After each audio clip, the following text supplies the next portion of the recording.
Sir என்னுடைய பேர் Velu sir. MS சொல்லி முடிச்சிருக்கேன். Master of social worker. இந்த நிறுவனத்துடைய ஓனர் ஆனந்தம் மறுவாழ்வு மற்றும் மதுபாத மீட்பு மையத்துடைய ஓனர் சார். இது ஸ்டார்ட் பண்ணி கிட்டத்தட்ட 6 வருஷம் ஆகுது. நாங்கள் 6 வருஷமா ரன் பண்ணிட்டு இருக்கோம். கிட்டத்தட்ட ஒரு 320 மெம்பர்ஸ் இதுவரை வந்து ட்ரீட்மெண்ட் எடுத்துகிட்டு போயிருக்காங்க. அதில் ஒரு 270-280 மெம்பர்ஸ் ரெக்கவரி ஆகியிருக்காங்க. டிடாக்ஸ்னா நச்சு நீக்கும் முறைன்னு சொல்லுவாங்க. அவங்க இவ்வளோ நாள் எவ்வளோ கண்டென்ட் எடுக்கிறாங்களோ, மது போதைப் பொருட்கள் எவ்வளோ கண்டென்ட் எடுக்கிறாங்களோ அது வெளியேற்றுற முறை நச்சு நீக்கும் முறைன்னு சொல்லுவாங்க. அது வந்து டிடாக்ஸ் ட்ரீட்மெண்ட்னு சொல்லுவாங்க. அந்த ட்ரீட்மெண்ட் வந்து கொடுப்போம். அது பீரியட் பார்த்தீங்கன்னா 21 டேஸ் கிட்டத்தட்ட. அந்த டீடாக்ஸோடைய டைம்னு பார்த்தீங்கன்னா ஒரு 21 டேஸ் கிட்டத்தட்ட போகும். அந்த 21 டேஸ் முடிஞ்சது அப்படின்னா தான் அடுத்த இடத்துக்கு அவங்க என்ன ஆகும்னா ஒரு ரிகவரிங்காக இருப்பாங்க. நம்ம வந்து இதை வந்து வெளியே வந்து நல்லது அப்படின்ற அந்த இது வந்து அவங்களுக்கு கிடைக்க ஆரம்பிக்கும். அதுக்கப்புறம் பார்த்தீங்கன்னா ஒரு 45 to 50 டேஸ் வரைக்கும் அவங்களுக்கு இந்த ரிகவரி பிளானிங்கு எப்படி நம்ம இதுக்குள்ளே வந்து இறங்கணும். சரி, ஃபர்ஸ்ட் நான் ஏன் இதை எடுத்துக்கிட்டேன் அப்படின்னு பார்க்கும்போது சோசியல் ட்ரிங்கரா சும்மா என்டர்டைன்மெண்ட் என்றைக்கோ ஒரு நாள் சும்மா டைம் பாஸ்க்காக ஃப்ரெண்ட்ஸுங்களாம் எடுக்கிறாங்க அப்படி எடுக்கலாம் அப்படின்றதுக்காக எடுத்துக்குவாங்க. இது காலப்போக்கில் என்னாகனா ஒரு சில பேருக்கு 3 வருஷம், சில பேர் 10 வருஷம், சில பேர் 15 வருஷம் கழிச்சு அதுதான். அது இல்லாமல் எந்த ஒரு ப்ராசஸும் அவங்களால செய்ய முடியாது. ப்ராசஸ் மீனிங்னா ஒரு வேலை, எந்த ஒரு வேலையும் செய்ய முடியாது. சாப்பிட்றதா இருக்கட்டும், வேலைக்கு போகிறதா இருக்கட்டும், தூங்குறதுக்கு கூட பிடிச்சாதான் தூங்க போக முடியும். அந்த நிலைமைக்கு வந்துடுவாங்க தான் அந்த ஆரம்பத்துலேருந்து இந்த ஸ்டேஜில் வந்து நிற்கிறவங்க. நம்மக்கிட்ட வர்றவங்க எல்லாருமே பார்த்தீங்கன்னா இந்த 10 வருஷம், 15 வருஷம், 20 வருஷமா ஃபுல்லாக எடுத்துக்கிட்டு பாதிப்படைஞ்சு வர்றவங்க தான் நமக்கு நிறைய பேர் வராங்க சார். இதுதான். இப்போ அவங்களாம் வந்தாலும் அடுத்தது இந்த ரிகவரி பிளானிங் பார்த்தீங்கன்னா அவங்களுக்கு டெய்லியும் ஆர்சிஎஸ்ன்னு சொல்லுவாங்க, ரீஎஜுகேட் செக்ஷன். டெய்லியும் அவங்களுக்கு கிளாஸஸ் எடுப்போம். அதெல்லாம் அவங்க தன்னைத்தானே உணர ஆரம்பிப்பாங்க. அதுக்கப்புறம் தெரப்பி இருக்குது, இண்டிவிஜுவல் கவுன்சிலிங் இருக்குது, தனிநபர் ஆலோசனை கொடுப்போம். இது இல்லாமல் 15 days once family members counselling இருக்குது, ஃபேமிலி கவுன்சிலிங் கொடுப்போம். இதெல்லாம் நாங்கள் ரெகுலராக இங்கே செய்யக்கூடிய ப்ராசஸ். இந்த ஒரு எண்ணம் வந்துச்சு இல்லையா? ஆமாம் சார். இந்த எண்ணம் எதனால உங்களுக்கு உருவாச்சு? இப்படி ஒரு அமைப்பை உருவாக்கி நிறைய பேருக்கு மறுவாழ்வு மையத்தில் தரணும் அப்படின்ற எண்ணம் உங்களுக்கு வந்ததனுடைய காரணம்? ஓகே சார், நான் பிகாம் முடிச்சுட்டு ஒரு 1 இயர் பிட்வீன் கேப், ஒரு சப்ஜெக்டில் ஃபெயில் ஆகுதுன்னா 1 இயர் கேப் பிட்வீன். அந்த கேப்பில் ஃப்ரீயாக பார்ட் டைம் ஜாப் செஞ்சுட்டு இருக்கும்போது எனக்குன்னு சில சோசியல் விஷயங்கள் பிடிக்க ஆரம்பிக்கும். இந்த மாதிரி செய்யலாம், அந்த மாதிரி செய்யலாம்னு சொல்லிட்டு. அப்போ இது சம்மந்தப்பட்ட கோர்ஸ் எல்லாம் இருக்குன்னு தெரியாது. சும்மா ஒரு பார்ட் டைமாக வேலை செஞ்சுட்டு இருக்கும்போது ஒரு ஃப்ரெண்ட் ஒருத்தர் இந்த மாதிரி ஒரு கோர்ஸ் இருக்குது, 2 பேர் சேர்ந்து படிக்கலாம் அப்படின்னு சொல்லி அந்த கோர்ஸுக்குள்ளே போகும்போது தான் இந்த உடைய விஷயங்களும் எனக்கு கிடைக்க ஆரம்பிச்சது. அப்போ அந்த கோர்ஸ் தான் எனக்கு இது வந்து இன்ட்ரோ பண்ணிச்சு. இந்த மாதிரி வந்து ட்ரக்ஸ், போதைப் பொருட்களால் விழக்கூடிய நபர்களை வெளியே கொண்டு வரலாம் அப்படின்னா அந்த கோர்ஸ் மூலிமா தான் நான் உணர்ந்தேன். அது உணர்ந்ததுக்கு அப்புறமா தான் இந்த ஃபீல்டில் கிட்டத்தட்ட இப்போ ஒரு 11 வருஷமாக ட்ராவல் பண்ணுறேன். 2015 இந்த ஃபீல்டில் ட்ராவல் பண்ணுறேன். 6 வருஷம் நான் கவர்மெண்ட் ப்ராஜெக்டில் வேலை செஞ்சுருக்கேன். 6 இயராக ட்ராவல் பண்ணும்போது இன்னும் நிறைய விஷயம் லேர்ன் பண்ணிக்கிட்டேன். அதுதான் அதுக்கப்புறம் நாமளே இது மாதிரி பண்ணணும் அப்படின்றது ஒரு இதாக ஸ்டார்ட் ஆகி அதுக்கப்புறமா தான் இந்த விஷயத்த பண்ண ஆரம்பிச்சேன் சார். வேற எதுனா ஓகே, ஒரு பேஷண்ட்டை ரிகவரி ஆகிறதுக்கு எவ்வளோ நாள்? குறைந்தபட்சம் 90 நாள் ஆயிரும் ரிகவரி ஆகிறதுக்கு. அதிகபட்சம் 6 மந்த் வரையும் தேவைப்படும். ட்ரீட்மெண்ட்றது 3 மந்த் போதுமானது. ட்ரீட்மெண்ட்ல 3 மந்த்ல அவங்க எல்லா விஷயம் லேர்ன் பண்ணி உணர்ந்துட்டாங்க அப்படின்னா ரிகவரி நல்லா வந்து கிடைச்சிடும். ஃபேமிலி மெம்பர்ஸும் கேட்பாங்க, சார் நாங்கள் ஒரே மாதத்தில் கூப்பிட்டு போகிறோம், ரெடி ஆயிடுவார் அப்படின்ட்டு. சார் ஃபேமிலி சப்போர்ட் இல்லாமல் நம்ம ட்ரீட்மெண்ட்டும் கொடுக்க முடியாது. அப்போ 1 மாதம் கூப்பிட்டு போவாங்க, அந்த ட்ரீட்மெண்ட் ரிகவரி ஆகாது. 10 நாள் 20 நாள் இருப்பார், திரும்ப என்ன பண்ணிடுவாங்க, ரிலாப்ஸ் ஆயிடுவாங்க, மீண்டும் அதை எடுத்துருவாங்க, திரும்பி பழையபடி ட்ரீட்மெண்ட்டை ஸ்டார்ட் பண்ணுற மாதிரி இருக்கும். ஆனால் மினிமம் 3 மாதம் ட்ரீட்மெண்ட். கேளுங்க sir. Okay sir. Okay sir. 100% அதுக்கான ஆமாம் சார். இப்போ பார்த்தீங்கன்னா இப்போ நான் ஒரு பேஷண்ட்னு எடுத்துக்கோங்களேன். நான் 3 மாதம் இங்கேருந்து எனக்கு எல்லா விஷயங்களும் சொல்லி கொடுத்துட்டாங்க, நான் உணர்ந்திருக்கேன். பட் வெளியே போனோம் அப்படின்னா என்னுடைய சூழ்நிலை ஒரு எக்கனாமிக்ல ஒரு பிரச்சனை இருக்குன்னு வச்சுக்கோங்களேன். ஒரு 5 லட்சம் கடன் ஆயிடுச்சு, எதனால குடியாலன்னு வச்சுக்கோங்களேன். இப்போ வீட்டுக்கு போனோம் அப்படின்னு வீட்டில் போனோம் அப்படின்னா ஒய்ஃபுக்கும் ஒரு சோர்ஸ் வருமானது பார்த்தீங்கன்னா சிம்பிளாக தான் இருக்கும்.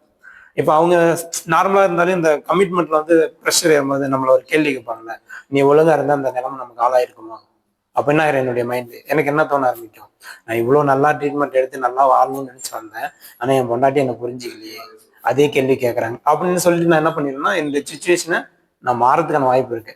அப்போ நான் இன்னும் ஸ்ட்ராங்காக இருக்கணும் அந்த இடத்துல. என்னன்னு, ஓகே என்னுடைய ஒய்ஃப் தானே என்ன கேட்டாங்க, ஓகே நம்ம இன்னும் ஸ்ட்ராங் ஆகணும், நடந்ததானே சொல்றாங்க அப்படின்றத ஏத்துக்கிற அந்த பக்குவம் எனக்கு வரணும். அப்போ அந்த லாப்ஸ் அந்த சுச்சுவேஷன் போகாது. இந்த மாதிரி சந்தர்ப்ப சூழ்நிலை எக்கனாமிக் ரீதியா இருக்கலாம், குடும்ப பிரச்சனையா இருக்கலாம், குடிக்கும் நண்பர்களுடைய செயற்கையா இருக்கலாம். இந்த சமயத்துல என்ன பண்ணுவாங்கன்னா அவங்க மீண்டும் போய் எடுக்கிறதுக்கான வாய்ப்புகள் 100% இருக்கு. அப்போ அதை தவிர்க்கிறதுக்கான வழி என்னவோ அதை நம்ம செய்ய ஆரம்பிக்கலாம் சார். நிறைய அவேர்னஸ் நான் பண்ணியிருக்கேன். கிட்டத்தட்ட இந்த 11 வருஷத்துல ஒரு நிறைய அவேர்னஸ் ஸ்கூல் பிள்ளைங்களுக்கு, அப்புறம் பஞ்சாயத்துல ஏரி வேலை செய்யக்கூடிய அந்த நபர்களுக்கு எல்லா இடத்துலையும் போயிட்டு இந்த மாதிரி நிறைய அவேர்னஸ் கொடுத்துருக்கோம். ஊரக வேலைவாய்ப்பு திட்டத்தின் மூலயமாக சார் வில்லியம்ஸ்னு சொல்லிட்டு ஒரு சார் எனக்கு ட்ரைனிங் பண்ண சார், அவர் தான் என்னை வந்து நிறைய அவேர்னஸ் பண்ண வச்சாரு. அதில் தான் லேர்ன் பண்ணிட்டேன். நிறைய அவேர்னஸ் அதில் பண்ணியிருக்கோம். ஆனால் இந்த 11 வருஷத்துல பார்த்தீங்கன்னா ஒரு 1250 மெம்பர்ஸ்க்கு மேலே பார்த்துருக்கேன். அதில் ஒரு அதிகபட்சம் அப்படின்னு பார்க்கும்போது கான்டாக்டில் இருக்கிறவங்க நிறைய மெம்பர்ஸ் கான்டாக்ட் இல்லை, கான்டாக்டில் இருக்கிறவங்க ஒரு 750 பேர் இன்னைக்கு என்னுடைய கான்டாக்டில் இருக்காங்க. வருஷத்தில் 1 டைம் ஃபோன் பண்ணி பேசுவாங்க, 6 மந்த்துக்கு ஒன்று. இப்போ ரீசனாக ஒரு 3 இயர்ஸ்க்கு போகிற மட்டும் தான் 1 மந்த்துக்கு எனக்கு கால் பண்ணி பேசுவாங்க. நாங்கள் ஃப்ரீயாக இருந்தால் நானும் கால் பண்ணி பேசிடுவேன். அது நான் வந்து சொல்கிறேன். ஒரு 750 மெம்பர்ஸ் எங்கள்கிட்ட கான்டாக்டில் இருக்காங்க. Okay sir. 1 இயர் முடிஞ்சது அப்படின்னா அவங்களுக்குன்னு ஒரு 1 இயர் முடிஞ்ச எப்படி நல்ல அந்த 1 இயர் 1 வருஷம் ஃபாலோ பண்ண மெம்பர்ஸா அவருக்கு நாங்கள் இப்போ கூப்பிட்டு எல்லாரும் முன்னாடியும் ஒரு பாராட்டுதலை ஏற்படுத்துவோம். பாராட்டுதல் விட்டு ஒரு 5 வருஷம் கண்டினியூ அவங்க வந்து ஒரு குடியில்லாத வாழ்க்கை வந்தால் அவங்களுக்கு நம்ம கூப்பிட்டு ஒரு பாராட்டு விழா மாதிரி நான் இது வரைக்கும் ஒரு 7-8 பேருக்கு நான் அந்த அந்த ப்ராசஸ் நான் அங்கே பண்ணியிருக்கேன்.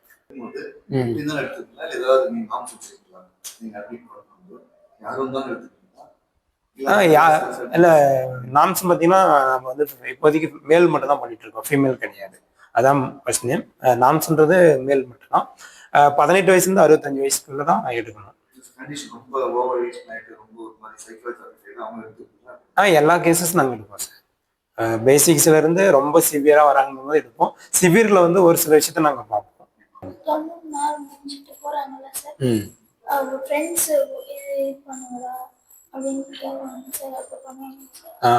இப்போ 90 நாள் முடிச்சுட்டு போறாங்க அப்படின்னா ஒரு 4 days to 5 days வரைக்கும் ஃபேமிலி மெம்பர்ஸோட ஒரு இதாக இருப்பாங்க. அதுக்கப்புறம் ஆஃபீஸில் ஃப்ரெண்ட்ஸோட தான் நம்ம போய் இருக்க போகிறோம். வேலையில் இருக்கிற ஃப்ரெண்ட்ஸோ இல்லை நம்ம சமுதாயத்தில் இருக்கக்கூடிய நம்ம வீட்டை சுற்றி இருக்கக்கூடிய நண்பர்கள் அப்படி இருக்கும்போது என்ன பண்ணணும், நம்ம பழக ஆரம்பிப்போம். அப்போ அதில் குடிக்கிறவங்க இருந்தாங்கன்னா மச்சான் அதெல்லாம் ஒன்றும் இல்லை, அதெல்லாம் கொஞ்சமாக சாப்பிட்டா ஒன்றும் தெரியாது அப்படின்னு சொல்லி அவங்க சொல்லும் போது அந்த இடத்துல தான் நம்ம என்ன பண்ணணும், வேண்டாம்னு சொல்றதுக்கு பதிலாக அவங்களோட சேர்ந்து போய் பண்றதுக்கான வாய்ப்பும் அவங்களுக்கு அதிகமா இருக்கு.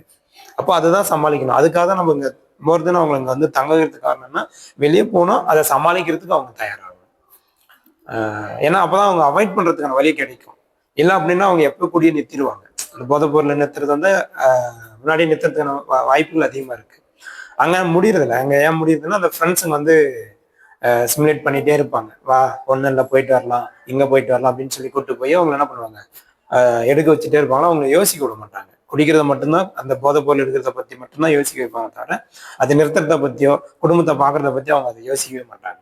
அதான் அவங்களுக்கு நாங்கள் பெரிய பிரச்சனை. அப்போ இங்கே வரும்போது தான் நம்ம அவங்க வந்து சொல்கிறோம். என்ன சொல்கிறோம் அப்படின்னா, இந்த வெளியே போனோம் அப்படின்னா நம்மளுடைய ஒரு ஆணு அப்படின்னா சில கடமைகள் இருக்கும் இல்லையா, அந்த கடமைகளை பத்தி நம்ம அவங்க புரிய வைக்கும் போது அப்ப இதுதான் நம்ம வெளியே போனா செய்யணும் அப்படின்ற செட்டப்ல அவங்க உருவாகிடலாம்.